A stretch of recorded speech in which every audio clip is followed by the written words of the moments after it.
ಇದು ನಮ್ಮೆಲ್ಲರ ಬಾಲ್ಯ ಅಂತ ನಾನು ಹೇಳಲಿಕ್ಕೆ ಇಷ್ಟಪಡ್ತೇನೆ. ಮತ್ತು ನಿಮ್ಮ ಬಾಲ್ಯನ ಕೂಡ ನೆನೆಸ್ಬೋದು.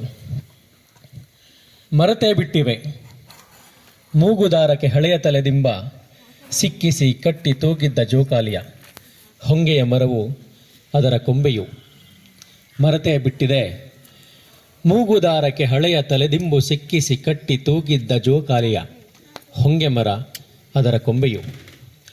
ತುಂಬಿ ಹರಿದ ಕೆರೆಯ ತೂವಿನಲ್ಲಿ ತಡಕಾಡಿ ಹಿಡಿದ ಮೀನು ಏಡಿಗಳ, ತುಂಬಿ ಹರಿದ ಕೆರೆಯ ತೂವಿನಲ್ಲಿ ತಡಕಾಡಿ ಹಿಡಿದ ಮೀನು ಏಡಿಗಳ ನನ್ನೂರ ಕೆರೆ ಅದರ ಏರಿಯು ಮರೆತೇ ಬಿಟ್ಟಿವೆ.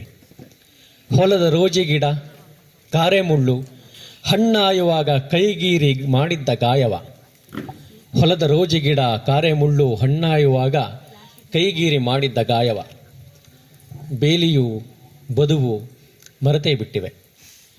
ನೆನಪಲ್ಲಿ ಉಳಿದಿದ್ದ ಇವೆಲ್ಲವೂ ಊರ ದಾರಿಗೆ ಮೊನ್ನೆ ಹೋದಾಗ ಮರೆಯಾಗಿ ಬಿಟ್ಟಿದ್ದವು. ಯಾರದೀಗ ಮರೆಯುವ ಸರದಿ?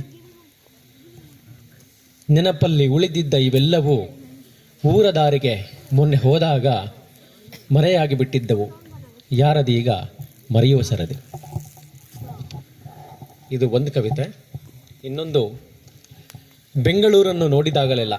ಇದು ಯಾಕೆ ನನಗೆ ತುಂಬ ಮುಖ್ಯ ಆಗುತ್ತೆ ಮತ್ತು ನಮ್ಮ ದೊಡ್ಡಬಳ್ಳಾಪುರ ತಾಲೂಕಿನವ್ರಿಗೆ ಮುಖ್ಯ ಆಗುತ್ತೆ ಅಂತಂದರೆ, ವರ್ಷಕ್ಕೊಂದು ನಾವು ಸ್ಟ್ರೈಕ್ ಮಾಡ್ತಾಯಿದ್ವಿ. ಇತ್ತೀಚೆಗೆ ಅದನ್ನ ನಿಲ್ಲಿಸಿದ್ದೀವಿ. ಗುಂಡಮಗೆರೆಯಲ್ಲಿ ಒಂದು ಬೆಂಗಳೂರು ಕಸನೆಲ್ಲ ತೊಗೊಂಬಂದಿಲ್ಲಿ ಹಾಕ್ತಾಯಿದ್ರು. ಎಷ್ಟು ದೊಡ್ಡ ಲಾರಿಗಳು ನಾವು ಬರ್ತಾಯಿದ್ವಿ. ನಾವು ಹುಡುಗರಲ್ಲಿ ಏನಿರಲಿಲ್ಲ. ಆಮೇಲೆ ನಾವು ಹೈಸ್ಕೂಲ್ ಹೋಗ್ಬೇಕಾರೆ, PU ಹೋಗ್ಬೇಕಾರೆ, ಇಂಜಿನಿಯರಿಂಗ್ ಮಾಡಬೇಕಾದ್ರೆ, PU ಆದಮೇಲೆ ದೊಡ್ಡ ಲಾರಿಗಳು ಬೆಂಗಳೂರಿನ ಎಲ್ಲ ಕಸ ನಮ್ಮೂರ ಬಂದು ಹಿಂಗೆ ಹೋಗೋದು. ರೋಡಲ್ಲಿ ಎಲ್ಲೂ ನಾವು ಮೂಗಿಟ್ಕೊಂಡು ನಡೆಯೋಕ್ಕಾಗ್ತಿರ್ಲಿಲ್ಲ. ಎಷ್ಟೋ ಸಲ ಲಾರಿನ ತಡೆದು ಬೆಂಕಿಕ್ಕೆಲ್ಲ ಗಲಾಟೆ ಎಲ್ಲ ಮಾಡಿದ್ವಿ. ಟೆರಾಫಾರ್ಮ್ ಅಂತ ಒಂದು ಇತ್ತಿಲ್ಲಿ, ಈಗ ಇದೆಯಾ ನನಗೆ ಗೊತ್ತಿಲ್ಲ. ಇನ್ನೊಂದು ಅದು ಹೆಸರು ಬೇರೆ, ಅದು ಯಾವಾಗಲೂ ನಮ್ಮ ಬದಲು ಅದೇ ಯೋಜನೆ, ಬೇರೆ ಹೊಸ ಹೆಸರು ಅಷ್ಟೇ. ಹಳೆ ಬಾಟ್ಲಿ ಹೊಸ ವೈನು, ಹಳೆ ವೈನು ಹೊಸ ಬಾಟ್ಲಿ. ಇದು ಕವಿತೆ ಬೆಂಗಳೂರನ್ನು ನೋಡಿದಾಗಲೆಲ್ಲ.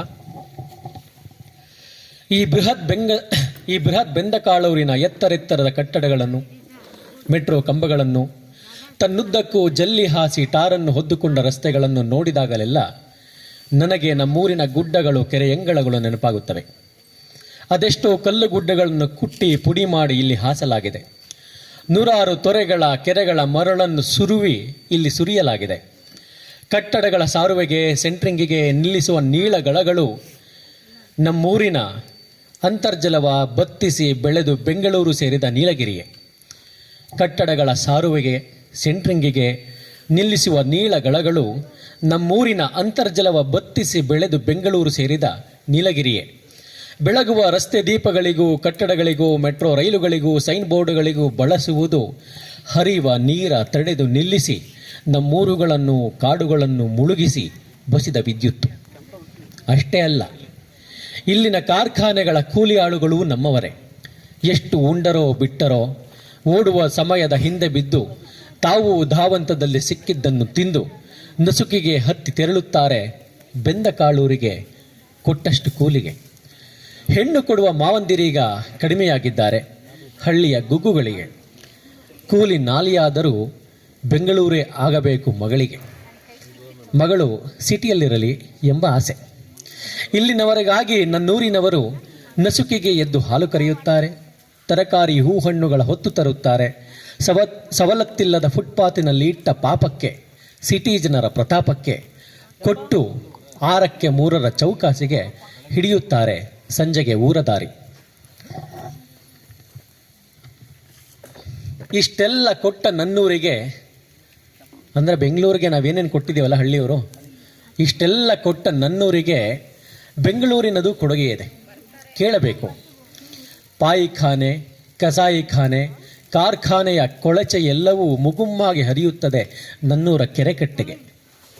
ಉಳಿದದ್ದು, ಹಳಸಿದ್ದು, ಕೊಳೆತದ್ದು ಎಲ್ಲವೂ ಎಸೆಯಲ್ಪಡುತ್ತವೆ ಮುಚ್ಚಿದ ಲಾರಿಗಳಲ್ಲಿ ಲೋಡಾಗಿ ನಮ್ಮೂರಿನ ಹೊಲಗಳಿಗೆ, ದರಖಾಸ್ತು ಜಮೀನುಗಳಿಗೆ.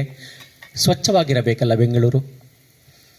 ಪರವಾಗಿಲ್ಲ, ನಮ್ಮ ಮಕ್ಕಳು ಉಣ್ಣುವ ಅನ್ನದ ಮೇಲೆ, ಹಿರಿಯರು ಕೂರುವ ಜಗಲುಯ ಮೇಲೆ ನೊಣಗಳು ಜುಯಿಗುಡುತ್ತಾ ಮುತ್ತಿದರೂ, ರೋಗ ಹರಡಿದರು. ಬೆಂಗಳೂರು ಸ್ವಚ್ಛವಾಗಿರಬೇಕಲ್ಲ. ಹೀಗೆ ಬೆಂಗಳೂರನ್ನು ನೋಡಿದಾಗಲೆಲ್ಲ ಅದರ ಸೌಂದರ್ಯದ ನೆರಳಿನಲ್ಲಿ ನಲುಗಿದ ನನ್ನೂರು, ಆಪೋಷಣಗೊಂಡ ನಾವು, ಹತ್ತಿದ ಗುಡ್ಡ, ಹರಿದ ತೊರೆ, ಈಜಿದ ಕೆರೆ ಎಲ್ಲವೂ ನೆನಪಾಗುತ್ತವೆ. ಧನ್ಯವಾದಗಳು.